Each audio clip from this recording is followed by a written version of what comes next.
The slap came so fast I didn't even register the sting until my ears began to ring. "Don't you dare talk about her like that again, Maya." Ryan's voice thundered through the kitchen, his hand still hovering midair as if he was ready to strike me again.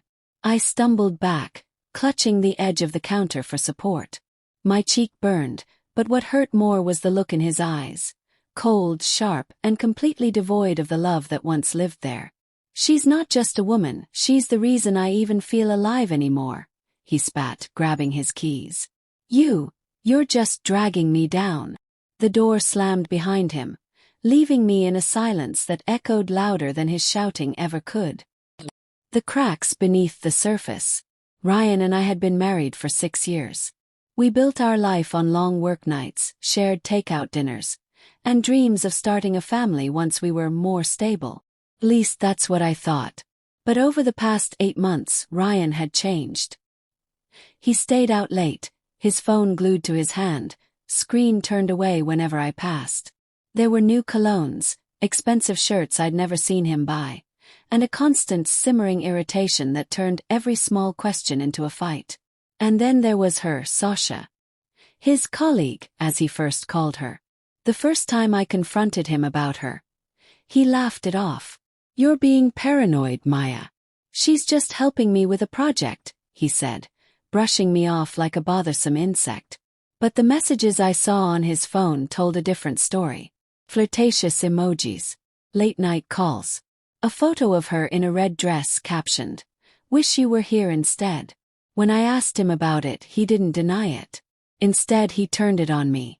"If you weren't so cold, so distant, I wouldn't have to look elsewhere." Each slap after that first one came like a punctuation mark to his resentment. Not always physical, but verbal, emotional, cutting me down piece by piece until I barely recognized the woman staring back at me in the mirror. The final straw. The night it all broke apart was a rainy Thursday. I had made his favorite dinner, chicken parmesan, hoping we could talk like adults, maybe salvage something from the wreckage. He arrived 2 hours late, smelling of perfume that wasn't mine. "Where were you?" I asked softly. "Out. With her," he replied flatly, tossing his jacket on the chair. "Don't wait up next time."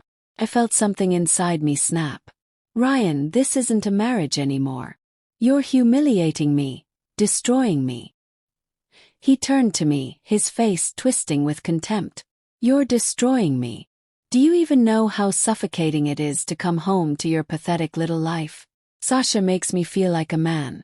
You make me feel trapped." The next morning, I packed a single suitcase and left. I didn't cry. I didn't beg. I just walked out. He didn't stop me. The silence after the storm. The weeks that followed were hollow. I moved into a small studio apartment across town, working double shifts at the design firm just to keep my mind occupied. My parents called every day worried, but I told them only half the truth. I couldn't bear to hear my father's voice break in anger or my mother's tears of disappointment for the man they once called a son. And then, something unexpected happened. A letter arrived, heavy, embossed with my family's crest. My uncle had passed away. The same uncle who had built an empire in the textile industry but rarely showed his wealth, who treated me like the daughter he never had. His will named me as the primary heir. It didn't feel real at first. The company shares, the estate, the inheritance, it was overwhelming. But it also gave me something I hadn't felt in months. A sense of direction. I hired a legal team, stepped into the boardroom, and slowly began transforming from the quiet, broken wife Ryan discarded into someone formidable. The encounter. It was almost a year later when I saw him again. I was leaving a business luncheon when Ryan appeared at the restaurant entrance, holding a bouquet of lilies. My favorite, though he had never once bought them during our marriage. "Maya," he breathed, his voice cracking. "You look incredible." I stood still, every muscle in my body tight with memory. The slaps, the insults, the nights alone wondering what I'd done wrong. "What do you want, Ryan?" I asked, my tone cool, practiced. "I made a mistake," he said, stepping closer. "Sasha, she left me. Took what little money I had and disappeared. God, Maya, I lost everything. I lost you. I let out a small, bitter laugh. You didn't lose me, Ryan. You threw me away. The truth comes out. Over coffee, against my better judgment, I listened as he poured out his story. Sasha had drained his savings, maxed out his credit cards, and left him with debts he couldn't pay. He had been fired from his job after missing too many deadlines, too many nights chasing a woman who saw him as a temporary amusement. I thought she loved me, he whispered, staring into his cup. But it was always about the money. I studied him for a long moment. His shoulders slumped, his eyes hollowed by sleepless nights. The man before me was a shadow of the one I married, arrogant still, but broken. Ryan, I said finally, do you even remember what you said to me the night I left? He flinched. Yes. You told me I made you feel trapped. That I was pathetic. My voice didn't rise. It didn't need to. You slapped me, humiliated me, for someone who saw you as a wallet. He reached across the table, his hand trembling. Maya, please. I was a fool. I thought I was chasing happiness. But I only ran away from the one person who ever truly cared about me. The turning point. I should have felt vindicated. Part of me did. But another part, the part that once loved him fiercely, ached at the sight of his downfall. I don't hate you, Ryan, I said softly. I just don't know you anymore. He looked up, desperate. Then let me prove it to you. Let me make it right. I shook my head. This isn't about making it right. This is about you realizing what you destroyed. I stood, gathering my purse. His fingers twitched as if to stop me, but he didn't dare. Not this time. The revelation. 2 weeks later, I attended a major shareholders' meeting at the textile company. My company now.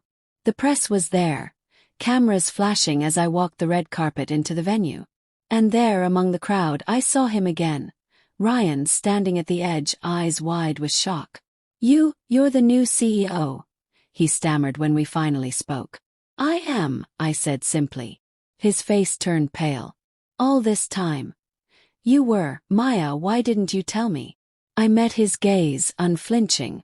Because you never asked. You never cared who I was beyond what I could give you. Love, comfort, stability. And when someone else offered you a thrill, you traded me like I was nothing. The final goodbye. He tried, of course. Dozens of calls, emails, flowers sent to my office. But I didn't bend. Not out of spite, but because something fundamental between us had shattered. Trust isn't a vase you glue back together. It's a bridge that, once burned, leaves only smoke. The last time we spoke was in the quiet corner of a park, on a crisp autumn evening. I still love you, he said, tears streaking his cheeks. Even if you don't believe it.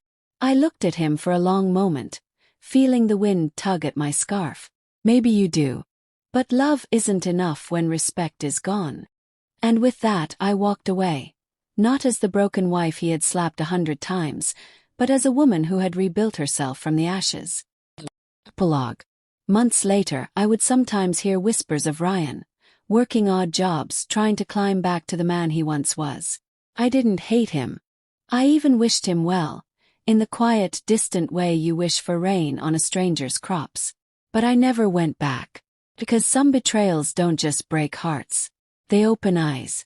And once open, they never close again.